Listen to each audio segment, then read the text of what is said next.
And when he tasered me, he laughed. What kind of jerk laughs when you put 20,000 volts down somebody's? New at 11, a shocking twist after a man's run-in with the law in Romulus. He found himself on the receiving end of a stun gun, and it triggered a controversy that's taking a turn you might never have expected.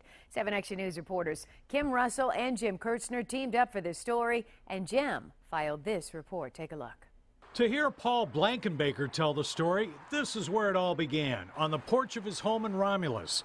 Cops rolled out of nowhere saying Paul had just broken a window at a nearby restaurant. I was not the guy. I was home here. She thought I was sleeping, but I just ran out to check the mail. It was a case of mistaken identity, Paul says. Nevertheless, his next stop was here, a Romulus jail cell, where his day went from bad to worse.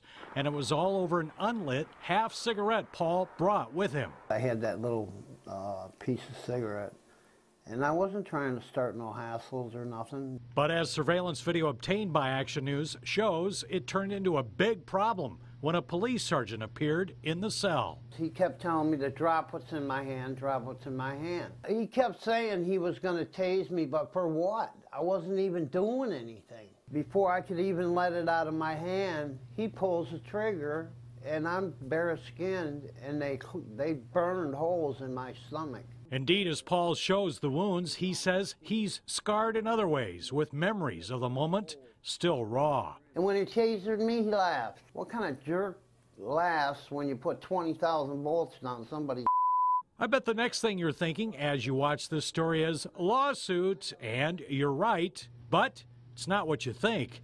It's the taser cop suing, and he's going after his own department. He was acting in accordance with how he was trained. Attorney Brian Contry represents the cop. He was demoted from sergeant to officer after the tasing incident, but Contry says the demotion was retaliation for race discrimination, a suit he won against the department.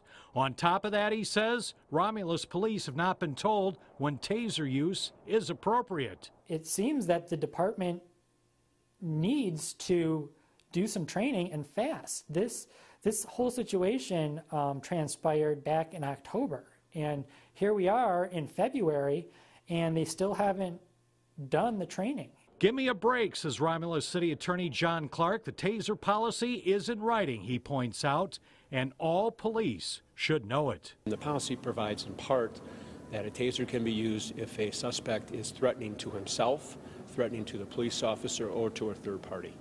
That clearly was not the circumstance here. This gentleman was in the holding cell by himself. He was not armed, and therefore he was not a threat to himself, to the officer, or to anybody else. As for Paul, yes, there are still plenty of hard feelings, but just aimed at the one who pulled the trigger. Man, when you see a cop, they're not all bad, so don't think that they are. And give them a break, man, because you won't believe what they see every day.